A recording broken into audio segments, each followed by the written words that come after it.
আমরা নিজেরাই নিজের শত্রু, অর্থাৎ আমি নিজেই নিজের শত্রু হয়ে যাই। কিভাবে আমি নিজের দুশ্মনী করি? আমার নফস আমাকে আমার ক্ষতির জন্য যে বড় ক্ষতিগুলো করায়, দুনিয়ার কোনো মানুষ আমার এত ক্ষতি করতে পারবে না। এ বিষয়ে আল্লাহ তাআলা কালামে পাকে বলেছেন যে নফসকে দিয়ে যে সৃষ্টি করেছেন, নফসটা কী জিনিস? আমাদের সত্তা, আমাদের আত্মা, যারা কোনোদিন ক্ষয় নেই, লয় নেই, শুধু এই দুনিয়া থেকে আরেক দুনিয়ায়, আরেক জগতে প্রস্থান করবে, তার আসল মৃত্যু নেই, শরীরের মৃত্যু হয়ে যাবে। কিন্তু জান যেটা আছে সেটা সবসময়ই আছে এবং থাকবে। এবং আল্লাহ তাআলা আমাদেরকে সতর্ক করেছেন, তোমাদেরকে যে এই যে প্রাণ দিয়ে সৃষ্টি করেছি, নফস দিয়ে সৃষ্টি করেছি, আত্মা দিয়ে সৃষ্টি করেছি, এর মধ্যে কিন্তু আমি তোমাদেরকে পরীক্ষা করার জন্য সব দিয়েছি। খুব ভালো হওয়ার জন্য, মুত্তাকি পরহেজগার হওয়ার জন্য কি করা লাগবে সেটার করার যদি ইচ্ছা, খেয়াল এবং সামর্থ্য দিয়ে পাঠিয়েছি তার মধ্যে। আবার তোমাকে খুব অপকর্মের দিকে নিয়ে যাওয়ার জন্য সেখানে অনেক চাহিদা দিয়ে ঢুকানি দেওয়া হয়েছে।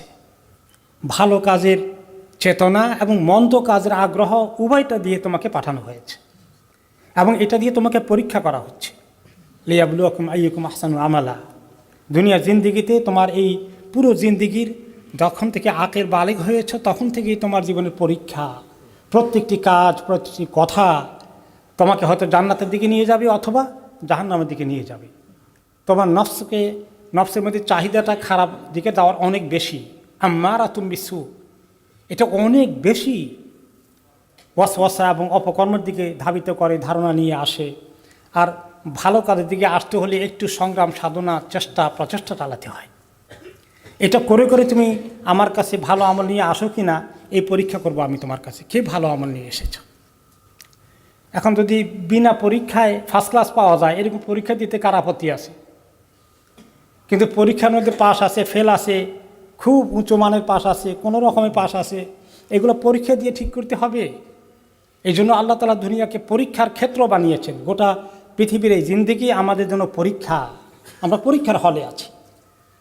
এই পরীক্ষায় পাস আছে এবং ফেল আছে। পাশের বিনিময়ে জান্নাত, ফেলের বিনিময়ে জাহান্নাম। আল্লাহ তাআলা মাফ করুন। তো আল্লাহ তাআলা বলেছেন যে এই নফসকে, এর মধ্যে আমি খারাপ মন্দ দিকে যাওয়া এবং আবার মন্দ থেকে করে ফেললে, খারাপ কাজ করে ফেললে সেটাকে যদি নিজের আত্মসমালোচনা হয় সেটারও আমি টেন্ডেন্সি রেখেছি, সেটারও চেতনা রেখেছি, মানসিকতা রেখেছি নফসের মধ্যে। আর খারাপ কাজে ডুবে যাওয়া, সেটার মধ্যেই মজার মধ্যেই টিকে থাকার জন্য সেটার চেতনাও আছে। এই জন্য 3 রকমের কথা নফসের ব্যাপারে আসছে। নফস আম্মারাতুম বিসু, নফস লাওয়ামা, নফস মুতমাইন্না। আম্মারাতুম বিসু সারা দিন খারাপ কাজের ওয়াসওয়াসা দিবে, অনেক গুনাহ করেই ফেলবে।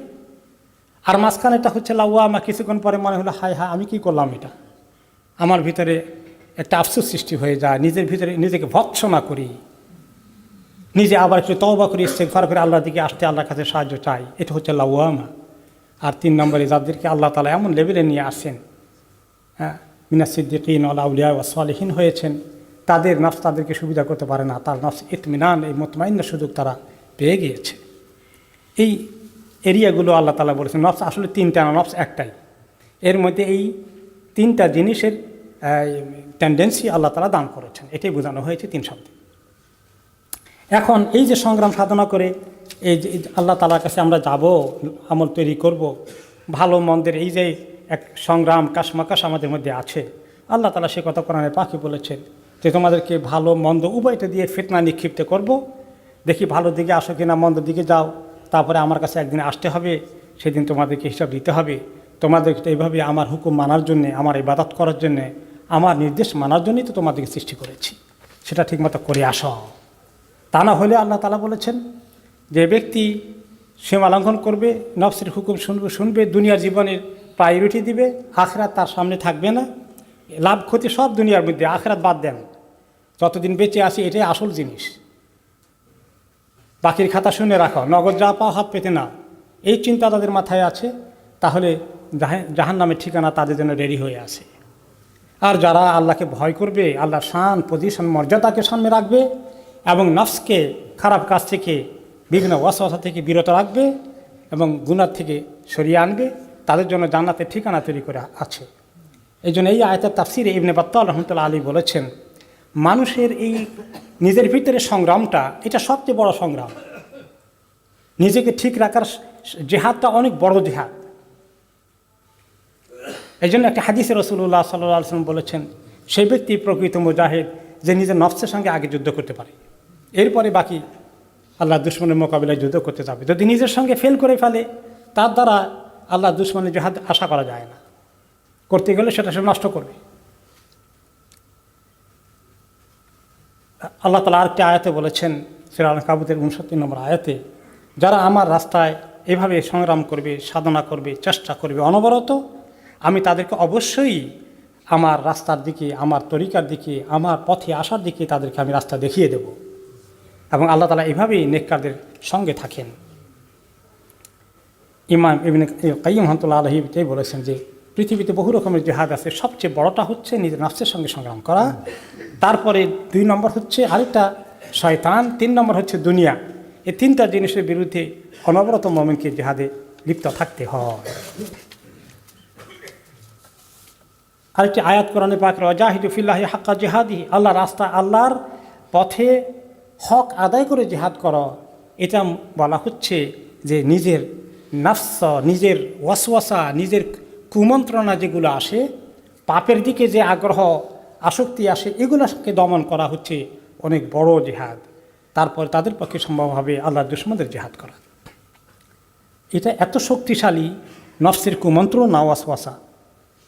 এ বিষয়ে আল্লাহ তাআলা বলেছেন যে আম্মারা বিসু, অর্থাৎ যে এটা এমন শুধু বলতেই থাকে, ওয়াসওয়াসা দিতেই থাকে এবং ওয়াসওয়াসা দিয়ে মানুষকে অনেক বড় বড় কবিরা গুনাহগুলো করায়। জেনা, ব্যভিচার, অত্যাচার, জুলুম, খুন খারাপি থেকে শুরু করে নফসের ওয়াসওয়াসায়, কুমন্ত্রণায় মানুষ কত বড় অন্যায় না করে। কার জমি দখল করবে, ব্যবসা বাণিজ্য করে পার্টনার কারটা দখল করে খেয়ে নেবে আগে, সবার আগে। কে কার গীবত করে খালি বদনামি করবে। এই যে এগুলো করি, এগুলোর মধ্যে অনেক মজা লাগে আমাদের। দুনিয়ার মধ্যে অনেক মজা হয়ে আছে। কেন এগুলো করি? আমরা জানি এগুলো আমার ক্ষতি হয়, তারপরেও করি। কারণ কি? কারণ ওই শয়তান আমাদেরকে ধোঁকা দেয়, এটা কর বেশি করে, এটার মধ্যে অনেক মজা। তাহলে আমাকে দিয়ে এই কাজ করা, আমার ক্ষতি করা। আরেকজনের জায়গা দখল করে ফেললে সে এখন অনেক বড় কিছু হয়ে গেল, কোটিপতি হয়ে গেছে। আরেকজনেরটা দখল করে তার সাম্রাজ্য অনেক বেড়ে গেছে। জুলুম করে সে ত্রাস রাজত্ব কায়েম করে সে খুব মজায় আছে। সে মনে করে সে খুব লাভবান হচ্ছে, সে খুব খুশি, সে খুব হ্যাপি, সে খুব দুনিয়ার মধ্যে তার প্রতি বোধহয় আল্লাহ খুব দয়া করেছেন। আসলে সে নিজের ক্ষতি করছে, তাকে জাহান্নামের দিকে নেওয়ার জন্য তৈরি করছে, আর সে মনে করে তার লাভ হচ্ছে, আসলে হচ্ছে তার ক্ষতি। তাহলে আমাদের সবচেয়ে বড় দুশমন অন্য কেউ না। একজনে আল্লাহ মাফ করুন আমার বাড়ি দখল করে ফেলে ক্ষতিগ্রস্ত হলাম, এই ক্ষতিগ্রস্ত অল্প, কিন্তু যে ক্ষতিগ্রস্ত হয়ে জাহান্নামে চলে যেতে হবে, ওই ক্ষতি কত বড় ক্ষতি। সেই ক্ষতি সংশোধনের কি আর কোনো উপায় থাকবে মরে গেলে? আমরা এভাবে দুনিয়া, শয়তান এবং নফসের ধোকায় আমরা পড়ে যাই। আল্লাহ তাআলা বলছেন যে সেদিন সমস্ত নফস পেয়ে যাবে, যা নেক আমল করেছে তাও তার সামনে পেশ করা হবে, গুনাহ যেগুলো করেছে সবগুলো তার সামনে পেশ করা হবে। আর গুনাহগুলো দেখে সে বলবে, আহারে, এই গুনাহ থেকে আমার দূরত্ব যদি লক্ষ লক্ষ মাইল দূরে থাকতো, এই গুনাহ যদি আমি কোনোদিন না করতাম, এই আফসোস করতে থাকবে। আল্লাহ তাআলা বলেন, এভাবে আল্লাহ তাআলা তোমাদেরকে সাবধান করছেন আখিরাতে তোমরা যেন ক্ষতিগ্রস্ত না হয়। আল্লাহ তাআলা তার বান্দাদের প্রতি অত্যন্ত দয়াশীল, এই জন্যই তিনি তোমাদেরকে বারে বারে এগুলো বোঝাচ্ছেন। সেই জন্য এই নফসের সঙ্গে সংগ্রাম করতে হবে। নফসের চাহিদা মেটানোর জন্য অস্থির না হয়ে তাকে দমন করার জন্য চেষ্টা করতে হবে। এমনকি হালাল খাবারও যদি খেতে খেতে আপনি এত বেশি খেয়ে ফেলেন, তাহলে এটাও আপনার ক্ষতি করে ফেলবে। মজা লাগছে, মজা এক জায়গায় লাগলে খেতে থাকতেই হবে, লিমিট আছে। বেশি খেলে আরও ক্ষতি হয়ে যাবে, অলস হয়ে যাবে, এবার তো মজা পাবো না। এইভাবে করে নফসকে যে ব্যক্তি দমন করবে এবং আখিরাতের জন্য আমলের প্রস্তুতিতে ব্যস্ত থাকবে তার জন্যই সেই হচ্ছে প্রকৃত জ্ঞানী, প্রকৃত বুদ্ধিমান। আর যে ব্যক্তি শুধুমাত্র নফসের চাহিদা পূরণে ব্যস্ত রয়েছে এবং এই দুনিয়াটায় নফস তাকে যেদিকে নিয়ে যায় সেদিকে যাচ্ছে, আর আখিরাতের ব্যাপারে আল্লাহর হাওলা করে ছেড়ে দিল, এই ব্যক্তি হলো সবচেয়ে অপদার্থ, সবচেয়ে ব্যর্থ। এই জন্য আমাদেরকে নৈমিত্তিক সবসময় হিসাব করতে হবে, আমার জীবনে কত বছর বয়স হয়েছে, এই পর্যন্ত যা আমল করেছি এগুলো আমাকে জান্নাতে নিয়ে যাবে। কোথাও কোথাও বড় বড় গুনাহ করেছিলাম। ওমর রাদিয়াল্লাহু আনহু বলেছেন, তোমাদের হিসাব নেওয়ার আগে আখিরাতে নিজেই নিজের হিসাব নাও, তুমি নৈমিত্তিক নিজের আত্মসমালোচনা করো এবং তোমার আমলগুলো দাঁড়িয়ে পাল্লা রাখো, তুমি দেখো তোমার নেকি বেশি হলো না গুনাহ বেশি হলো।